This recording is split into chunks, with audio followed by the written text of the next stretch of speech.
Kaixo, kaixo, gaur kontatuko dizudan ipuina, Betiko izenekoa da, Alan Durant eta Debbie Gloryren. Oso ipuin polita da, heriotza lantzen duena, bai? Aurrekin heriotzaren inguruan hitz egiteko. Ea. Bazen behin, laukidek osatutako famili bat.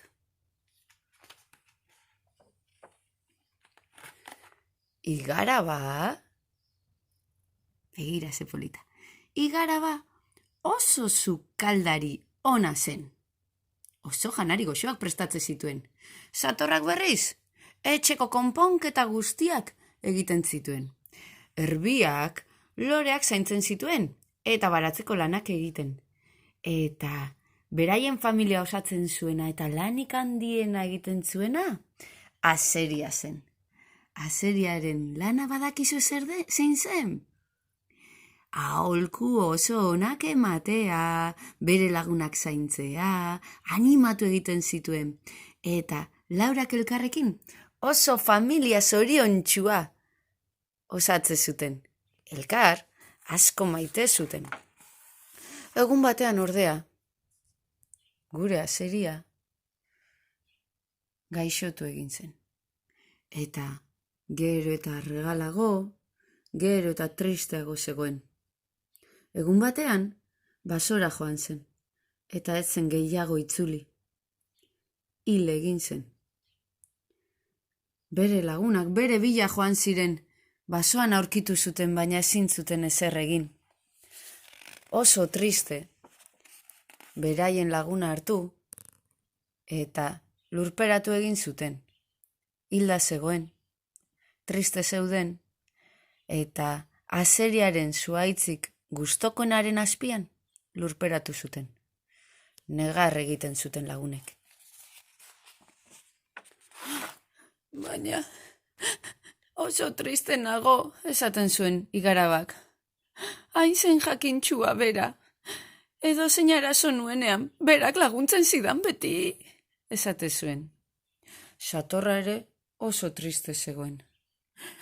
Oso askarra zen azeria, esate zuen Satorrak. Edo zer galdetzen nuen, eta beti zeukan erantzuna, bere aholkuek asko laguntzen zidate. Erbiak berriz, negarrez, triste, esaten zuen behin eta berriz.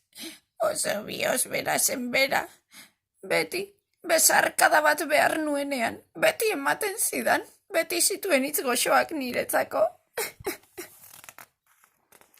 Hiru lagunak, hain triste ziren, ezin zutela azeriaren inguruan hitzik ere egin. Ez zeukaten elkarrekin hitz egiteko gogorik. Banatzen hasi ziren.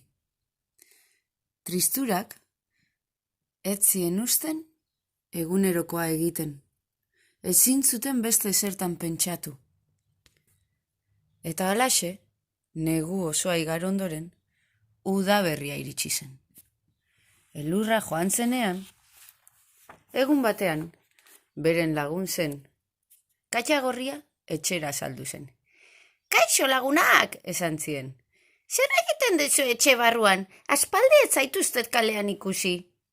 Oso triste gaude, Katxagorri, erantzun zioten. Azeria, hil egin da, eta ez daukagu kalera ateratzeko gogorik. Ez dugu inorrekin hitz egin nahi.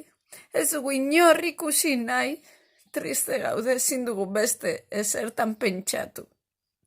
Katxagorriak erantzun zien, ni ere triste nago, nik faltan botatzen dut azeria. Nire laguna zen, baina etxean geratzeak ez dizue onik egingo. Kalera irten behar zarete. Eta esan zien animaliak, ezin dugu, ez dugu nahi. Baina gauzatxo bat egingo dugu Katxagorri. Gera zaitez gure etxean afaltzen gaurkoagatik nahi baduzu. Ongi da, zuekin afalduko dut, erantzun zien Katxagorriak. Katxagorria gelditu zenez, Igarabak sukaldatzeari ekin zion berriz ere. Ze itxura ona duen, esan zion Katxagorriak.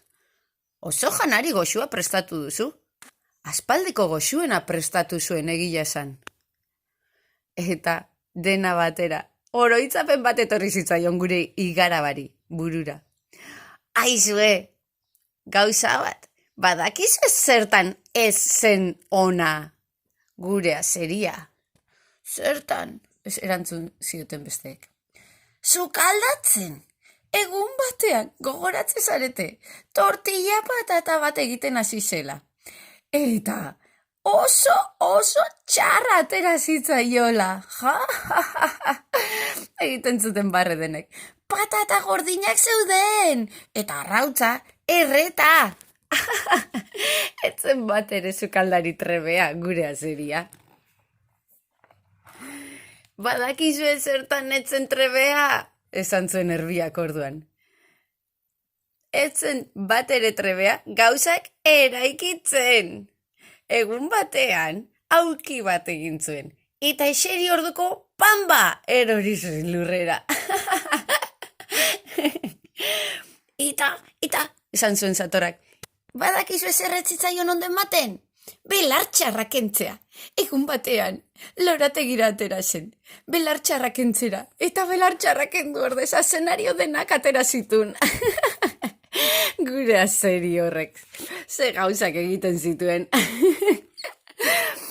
Eta, xelebrekeria hoi denak elkarrekin hitz eginez, konturatu ziren, aspaldi, ez zutela inbeste parrerik egin. Azeria falta zitzaienetik, ez zuten hainbeste barrerik egin.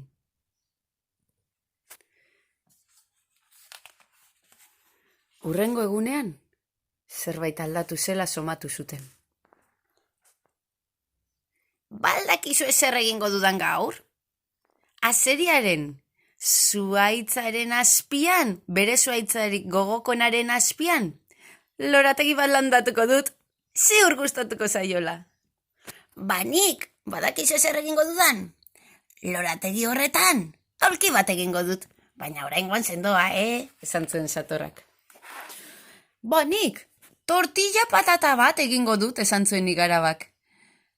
Azeriak egiten zuen bezala. Hilean behin, tortilla patata bat egingo dut. Eta denak elkarrekin. Oso pozik jartzen hasi ziren. Azeriataz gogoratzen, jada, ez zuten negarrik egiten.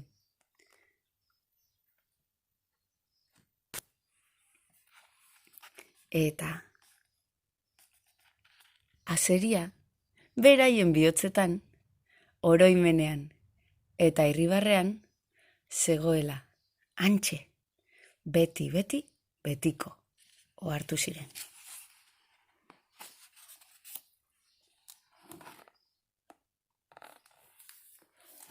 Eta azeria, beraien bihotzetan, oroimenean eta irribarrean, zegoen, hantxe, beti, betiko.